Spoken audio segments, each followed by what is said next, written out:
గొల్లం మల్లయ్య యాదవ్ గారికి, గౌరవ మునుగోడు శాసనసభ్యులు మాజీ శాసనసభ్యులు ప్రభాకర్ రెడ్డి గారికి, మాజీ కార్పొరేషన్ చైర్మన్లు మా రామచంద్ర నాయక్ గారు, దేవి ప్రసాద్ అన్న గారు, పల్లె రవికుమార్ గారు, రాకేష్ రెడ్డి గారు, అదేవిధంగా విద్యాసాగర్ అన్న గారు, మా కడారి అంజయ్ యాదవ్ గారు, ముఖ్యంగా నేను ఈ ప్రాంతానికి వస్తున్నా అంటే అమెరికా నుంచి ఇక్కడికి వచ్చినటువంటి మా తమ్ముడు నరసింహ గారు,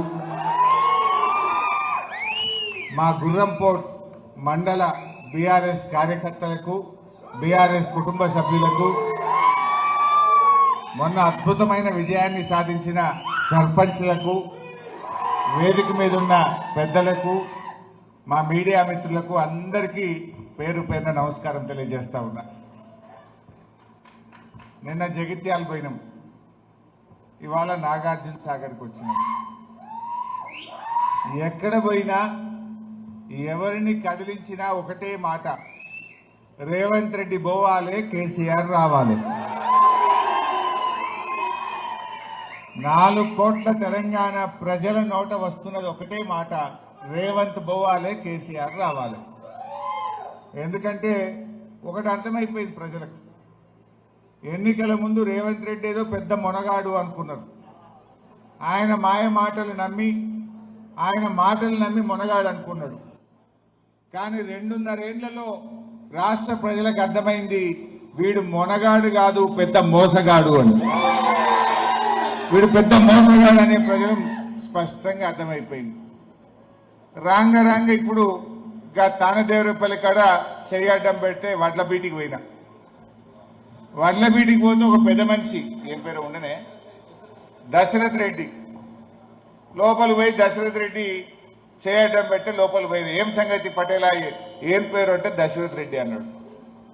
ఏం సంగతి దశరథ్ రెడ్డి అంటే, అంత ఆగమైపోయింది సార్, కేసీఆర్ మంచిగుండే అంటూ. ఏం సంగతి అన్నాం, ఈ వడ్ల బీట్ల సంచికి 2 కిలోలు తరగంటున్నారట, క్వింటల్కు 5 కిలోలు తరుగు పెడుతున్నారు. అంటే బీట్ల 5 కిలోలు తరుగు, రైస్ మిల్ కాడికి పోతే మళ్ళీ 2 కిలోలు తరుగు. అంటే ఒక క్వింటాల్ మీద 7 కిలోల తరుగు పెడుతున్నారు, గోస పెడుతున్నారు అని చెప్పి ఆయన చెప్తా ఉన్నాడు. వారం రోజులైంది వడ్లు కొనే దిక్కు లేదు అంటున్నాడు. వడ్లు కొట్టలేరు, కొనుమంటే 5 కిలోలు తరుగు అంటున్నారు. ఈ రేవంత్ రెడ్డి ఏమో ఎక్కే విమానం దిగే విమానం, ఢిల్లీకి పోవుడు, కుర్చీ కాపాడుకోండు. ఢిల్లీలో పోయి కప్పం కట్టేచ్చుడు, ఆడ కట్టుడు, కుర్చీ కాపాడుకోండు. గాలి మోటార్లకే పరిమితమైంది, భూమి మీద లేరు. మొన్న ఎస్ఎల్బీసీ టనల్ కూలిపోతే కూడా అదేదో టూరిస్ట్ ప్లేస్ పోయినట్టు, పొద్దుగాల్లో మంత్రి, సాయంత్రం మంత్రి, గాలి మోటార్ల దిగుడు, గాలిలో పోవుడు. శవాలు అయితే ఇప్పటికీ బయటకు రాలే, వచ్చినాయా? ఇప్పటికీ శవాలు బయటకు రాలే. ఒక ఆయన నీళ్లు వాటర్ కలిపి అంటాడు, ఒక ఆయన చేపలు కావాలి మంచిగుంటాయి పట్టుకరా అంటాడు. అంతే తప్ప ఆ టనల్లో ఇప్పటికీ కనీసం 100 మీటర్లు కూడా చేయలే, 100 మీటర్లు కూడా పూర్తి కాలే. మాటలకు ఎక్కువ, చేతలకు తక్కువ. ఆనాడు బీఆర్ఎస్ ప్రభుత్వం 11.5 కిలోమీటర్లు ఎస్ఎల్బీసీ టనల్ను పూర్తి చేసి మేము దగ్గరికి తెస్తే, మీరు రాగానే ఆగమాగం చేసి మీ కమిషన్లకు టనల్ కుప్పకూలిపోయింది, 8 ప్రాణాలు బలి పెట్టుకున్నారు. శవాలు కూడా బయటకు తీయడం చేతకాని దద్దమ్మ ప్రభుత్వం ఈ రేవంత్ రెడ్డి ప్రభుత్వం. ఏం చేసింది ఇలా? పాప మా రైతులు చెప్తున్నారు, అలా పోతే ఏదన్నా ఒక్కటన్నా రైతులకు ఇచ్చిన ఒక్క మాట నిలబెట్టుకున్నదా రేవంత్ రెడ్డి ప్రభుత్వం?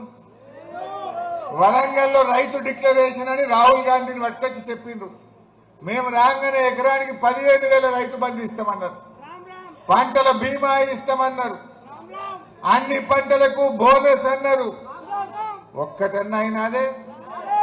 రైతు డిక్లరేషన్ కాటగలిపిండ్రు. ఆ రాహుల్ గాంధీ ఇటాంకలు రాడు, మరి నేను కదా రైతు డిక్లరేషన్ చేసిన, నా ఇజ్జత్ పోతుంది. మరి ఏమయ్యా రేవంత్ రెడ్డి, చేస్తావా చెయ్యవా? నువ్వు మొట్టికాయ వేయాలన్నా వద్దా రాహుల్ గాంధీ? ఈయన ఇచ్చే సంచులకో మూటలకో ఆయన పెదవులు మూసిండు రాహుల్ గాంధీ. ఆయన బంద్ చేసిండు, అడుగులు లేదు. ఇవాళ రైతు డిక్లరేషన్ కాటగలిసింది. గవర్నమెంట్ వచ్చింది, రాగానే రుణమాఫీ చేస్తాము అన్నారు. మొదటి సంతకమే రుణమాఫీ అన్నారు. రేవంత్ రెడ్డి ఇట్లా వట్టిగా ఏ ఊరికి పోతే ఆ గుడి మీద ఒట్టు పెట్టిండు. యాదాద్రి లక్ష్మీ నరసింహస్వామి మీద పెట్టిండు, భద్రాద్రి రాముల వారి మీద పెట్టిండు, మెదక్ చర్చి మీద పెట్టిండు. ఈడేమిటి పెట్టిండు ఈ జిల్లాలో? యాడికి పోతాడా? యాదగిరి లక్ష్మీ నరసింహస్వామి మీద పెట్టిండు.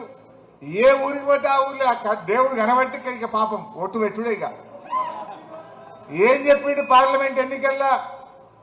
15 ఆగస్టు కల్లా రుణమాఫీ పూర్తి చేస్తా అని 101 దేవుళ్ళ మీద ఒట్టు పెట్టిండు. అయిందా రుణమాఫీ? ఇప్పుడు ఆ రైతు చెప్పిండు మాకు, ఇప్పుడు సార్ నాకు రుణమాఫీ కాలేదు అని చెప్పిండు. Hi, this is Swathi. Like చేయండి, షేర్ చేయండి, కమెంట్ చేయండి అండ్ సబ్స్క్రైబ్ చేయండి GR TV.